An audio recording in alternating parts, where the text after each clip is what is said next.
शांति 8 जनवरी 2023 अव्यक्त बाप दादा की महावाक्य। ओरिजिनल डेट 23 अप्रैल 1993।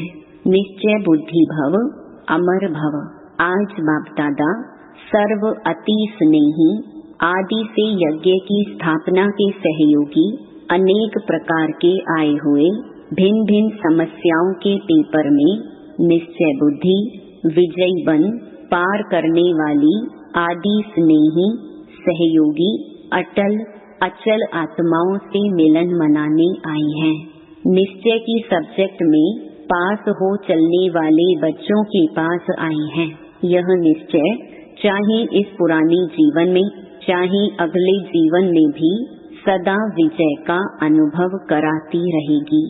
निश्चय का अमर भव का वरदान सदा साथ रहे। विशेष आज जो बहुत काल की अनुभवी बुजुर्ग आत्माएं हैं, उन्हों की याद और स्नेह के बंधन में बंधकर बाप आए हैं। निश्चय की मुबारक। एक तरफ यज्ञ अर्थात पांडवों के किले की जो नींव अर्थात फाउंडेशन आत्माएं हैं, वह भी सभी सामने हैं, और दूसरी तरफ आप अनुभवी आदि आत्माएं इस पांडवों के किले की दीवार की पहली ईंटें हो। फाउंडेशन भी सामने है और आदि ईंटें जिनके आधार पर यह किला मजबूत बन विश्व की छत्र छाया बना, वह भी सामने है। तो जैसे बाप ने बच्चों के स्नेह में जी हजूर हाजिर करके दिखाया, ऐसे ही सदा बाप दादा और निमित्त आत्माओं की श्रीमत व डायरेक्शन को सदा जी हाजिर करते रहना। कभी भी व्यर्थ मनमत व परमत नहीं मिलाना। हाजिर हजूर को जान श्रीमत पर उड़ते चलो। समझा? अच्छा।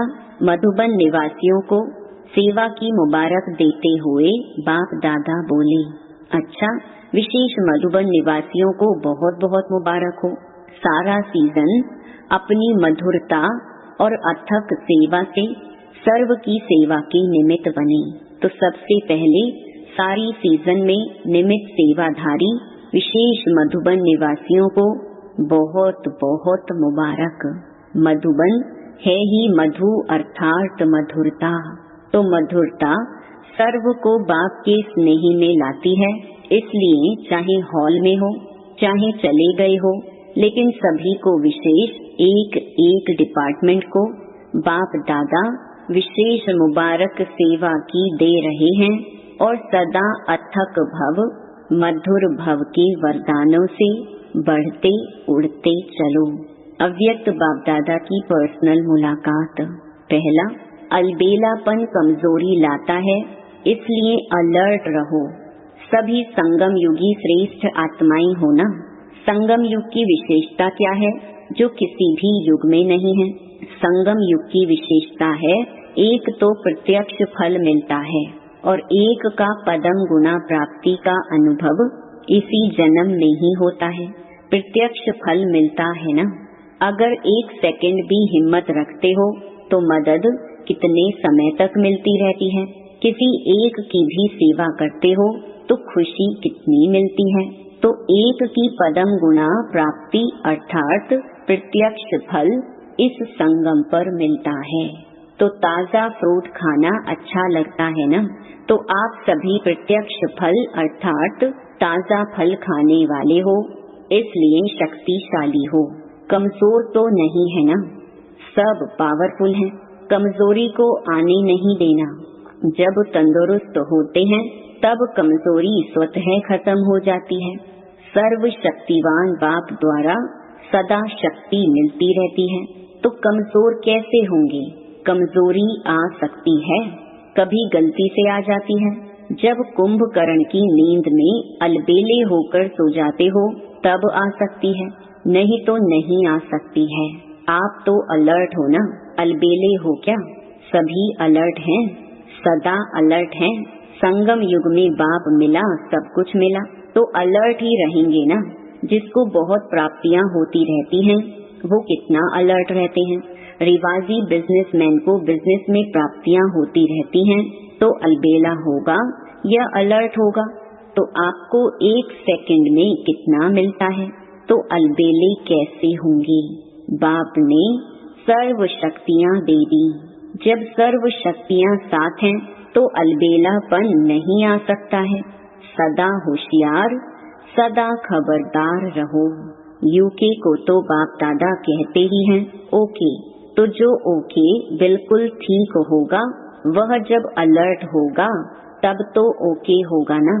फाउंडेशन पावरफुल है, इसलिए जो भी टाल टालियां निकली हैं वह भी शक्तिशाली हैं। विशेष बाप दादा ने, ब्रह्मा बाप ने अपने दिल से लंदन का पहला फाउंडेशन डाला है। ब्रह्मा बाप का विशेष लाडला है, तो आप प्रत्यक्ष फल के सदा अधिकारी आत्माएं हो। कर्म करने के पहले फल तैयार है ही, ऐसे ही लगता है ना, या मेहनत लगती है? नाचते गाते फल खाते रहते हो, वैसे भी डबल विदेशियों को फल अच्छा लगता है ना। बाप दादा भी यूके अर्थात सदा ओके रहने वाले बच्चों को देख हर्षित होते हैं। अपना यह टाइटल सदा याद रखना, ओके। यह कितना बढ़िया टाइटल है। सभी सदा ओके रहने वाले और औरों को भी अपने चेहरे से, वाणी से, वृत्ति से ओके बनाने वाली, यही सेवा करनी है ना। अच्छा है, सेवा का शौक भी अच्छा है। जो भी जहाँ से भी आए हो, लेकिन सभी तीव्र पुरुषार्थी और उड़ती कला वाले हो। सबसे ज्यादा खुश कौन रहता है? नशे से कहो मैं, सिवाय खुशी के और है ही क्या। खुशी ब्राह्मण जीवन की खुराक है। खुराक के बिना कैसे चलेंगे? चल रहे हो तो खुराक है, तभी तो चल रहे हो ना।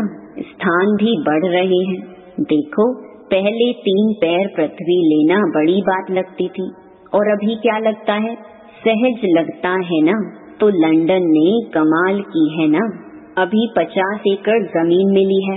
हिम्मत दिलाने वाले भी अच्छे हैं और हिम्मत रखने वाले भी अच्छे हैं। देखो, आप सबकी उंगली नहीं होती तो कैसे होता? तो सभी यूके वाले लकी हैं और उंगली देने में बहादुर हैं। दूसरा, अपनी सर्व जिम्मेवारियां बाप को देकर बेफिक्र बादशाह बनो। सदा अपने को बेफिक्र बादशाह अनुभव करते हो या थोड़ा थोड़ा फिक्र है? क्योंकि जब बाप ने आपकी जिम्मेवारी ले ली तो जिम्मेवारी का फिक्र क्यों? अभी सिर्फ रिस्पॉन्सिबिलिटी है बाप के साथ साथ चलते रहने की। वह भी बाप के साथ साथ हैं, अकेले नहीं। तो क्या फिक्र है? कल क्या होगा ये फिक्र है। जॉब का फिक्र है। दुनिया में क्या होगा ये फिक्र है। क्योंकि जानते हो कि हमारे लिए जो भी होगा अच्छा होगा। निश्चय है ना, पक्का निश्चय है या हिलता है कभी? जहाँ निश्चय पक्का है वहाँ निश्चय के साथ विजय भी निश्चित है। ये भी निश्चय है ना कि विजय हुई पड़ी है। या कभी सोचते हो कि पता नहीं होगी या नहीं? क्योंकि कल्प कल्प के विजयी हैं और सदा रहेंगे। ये अपना यादगार कल्प पहले वाला अभी फिर से देख रहे हो। इतना निश्चय है ना कि कल्प कल्प के विजयी हैं। इतना निश्चय है कल्प पहले भी आप ही थे या दूसरे थे। तो सदा यही याद रखना कि हम निश्चय बुद्धि विजयी रतन हैं। ऐसे रतन हो जिन रत्नों को बाप दादा भी याद करते हैं। ये खुशी है ना, बहुत मौज में रहते हो ना इस अलौकिक दिव्य श्रेष्ठ जन्म की और अपने मधुबन घर में पहुंचने की मुबारक।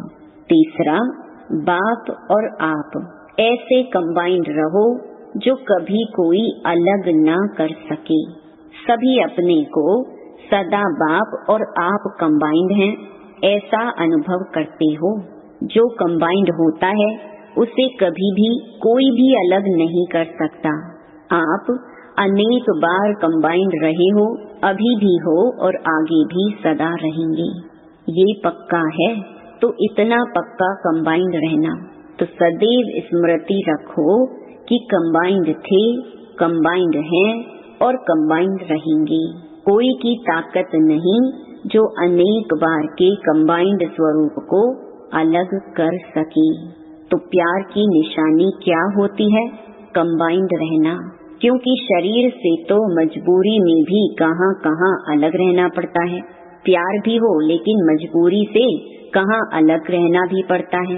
लेकिन यहाँ तो शरीर की बात ही नहीं, एक सेकंड में कहाँ से कहाँ पहुँच सकते हो। आत्मा और परमात्मा का साथ है।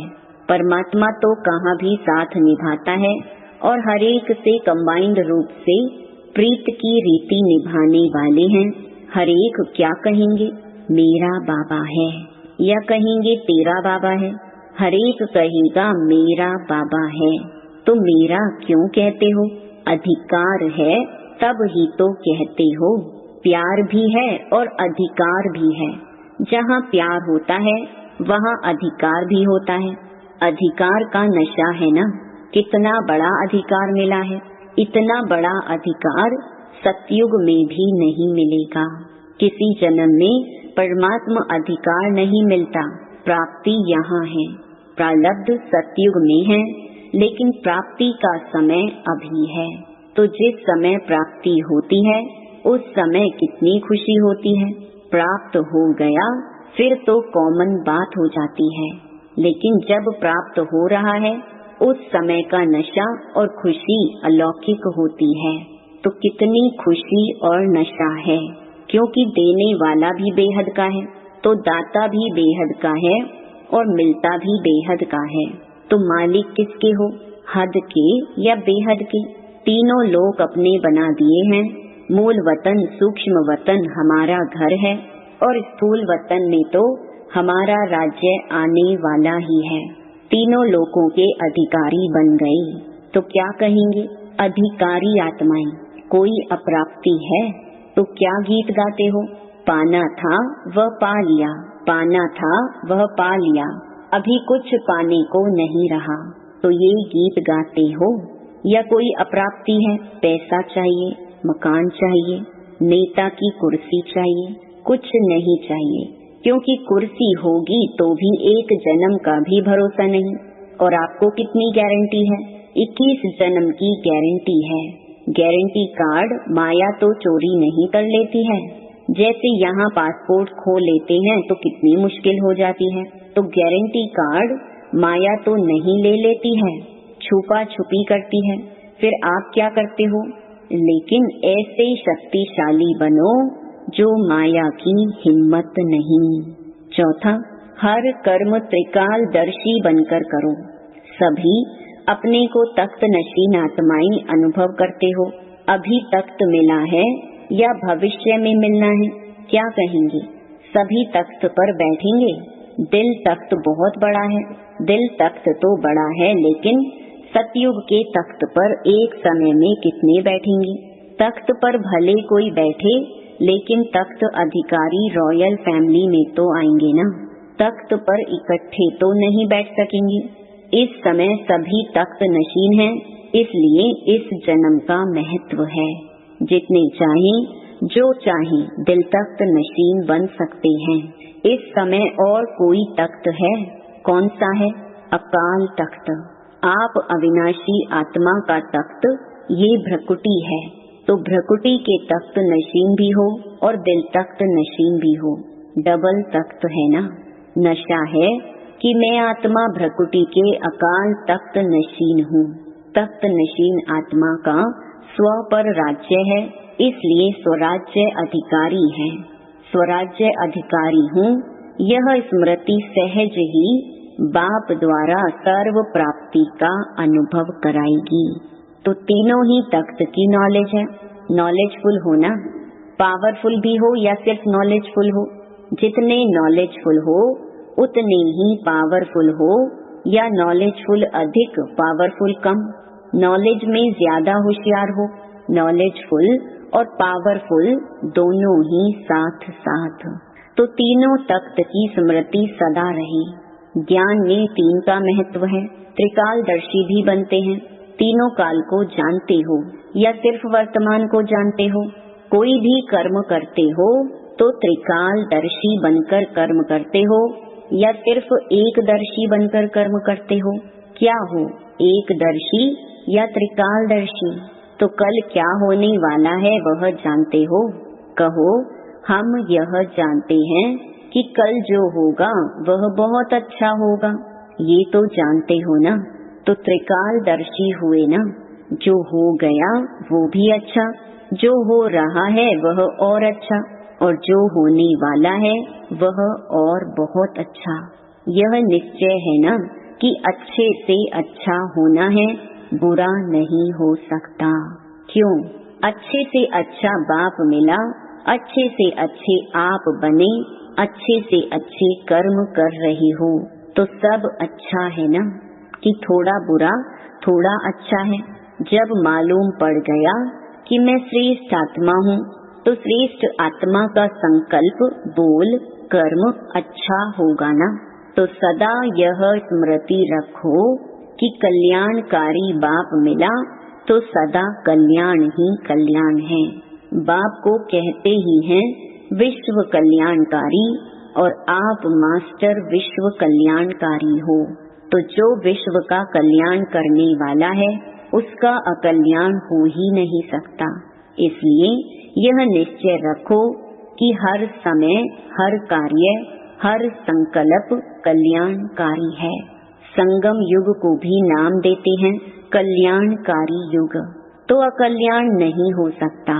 तो क्या याद रखेंगे? जो हो रहा है वह अच्छा, और जो होने वाला वह बहुत बहुत अच्छा।